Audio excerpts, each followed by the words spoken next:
केंद्रीय मंत्री किरेन रिजिजू ने मुस्लिम राष्ट्रीय मंच यानी एमआरएम की किताब Waqf bill 2024 respect to Islam and gift for Muslims को वक्फ की एनसाइक्लोपीडिया बताया है। उन्होंने कहा है कि ये पॉलिसी बनाने वालों और आम लोगों के लिए रेफरेंस गाइड का काम करेगी। लेकिन हमारा जो इंटेंशन है कि वक्फ प्रॉपर्टी से आम मुसलमानों को, खास करके जो गरीब मुसलमान हैं, बच्चे, महिलाओं के लिए कैसा काम आना चाहिए और वक्फ प्रॉपर्टी का मैनेजमेंट साइंटिफिक तरीके से बहुत ट्रांसपेरेंट और अकाउंटेबिलिटी को ध्यान में रखते हुए किस तरीके से मैनेजमेंट होना चाहिए, इस पे हम लोगों ने फोकस किया है। ये सारा चीजें इस किताब में उन्होंने पेशकश की हैं। मैं अभी थोड़ा सा चर्चा की है, मैंने डिटेल अभी पढ़ा नहीं है, लेकिन जो चर्चा की है, जो पॉइंट्स बताया है, उससे मैं ऑलरेडी प्रभावित हूं। केंद्रीय मंत्री रिजिजू ने कहा कि वो किताब में लिखी बातों की चर्चा संसद में भी करेंगे। वक्फ बिल 2024 पर आई नई किताब की जबरदस्त चर्चा हो रही है। Waqf bill 2024 respect to Islam and gift for Muslims नाम की किताब में कई अहम बातों को शामिल किया गया है। इस किताब के लेखक हैं Shahid Saeed, doctor professor Shahid Akhtar, doctor Shalini Ali और शिराज कुरैशी। इस किताब का प्रकाशन मुस्लिम राष्ट्रीय मंच ने किया है। एमआरएम के मुताबिक इस किताब में वक्फ संपत्तियों के बेहतर प्रबंधन और पारदर्शिता की आवश्यकता को सामने रखा गया है। किताब के लेखकों ने बताया कि इसका मकसद यह है कि इन संपत्तियों का उपयोग वंचित समुदाय की भलाई के लिए होना चाहिए। किताब में इसी की चर्चा की गई है।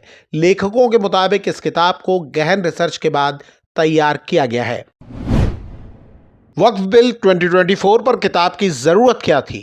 इस सवाल का जवाब respect to Islam and gift for Muslims के लेखक शाहिद सईद ने दिया। सईद ने बताया कि इस मामले को लेकर भ्रम की स्थिति बना दी गई थी, जिसे दूर करना जरूरी था।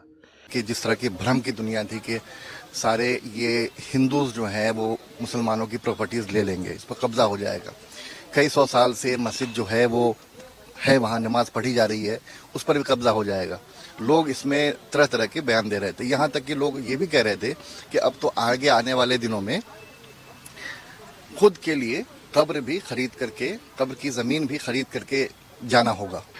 उन सारे भ्रम को दूर करने के लिए ये किताब है। इस किताब में ऐसी बहुत सारी चीज़ें हैं जो आपको पता चलेंगी।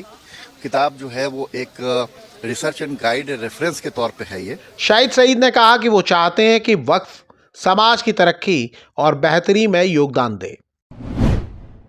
जम्मू कश्मीर में वक्फ संपत्तियों के गलत प्रबंधन की जांच सीबीआई से कराने की मांग उठने लगी है। ये मांग मुस्लिम राष्ट्रीय मंच यानी एमआरएम की किताब सामने आने के बाद की जा रही है। इस किताब का नाम है Waqf bill 2024 respect to Islam and gift for Muslims, यानी इस्लाम का सम्मान और मुसलमानों के लिए एक उपहार। कश्मीर सेवा संघ यानी केएसएस ने इस किताब के लेखकों से अपील की है कि वो जम्मू कश्मीर के लिए एक अलग किताब तैयार करें और उसमें कश्मीर में गड़बड़ी करने वालों के बारे में जानकारियां सामने लाएं। कश्मीर सेवा संघ के अध्यक्ष फिरदौस बाबा ने कहा कि कश्मीर में इन संपत्तियों का उपयोग ना के बराबर हो रहा है और कई संपत्तियों पर अतिक्रमण हो चुका है। उन्होंने कहा कि वर्षों के गलत प्रबंधन ने कश्मीर के लोगों को उन अवसरों से वंचित कर दिया है जो उनके जीवन को बदल सकते थे।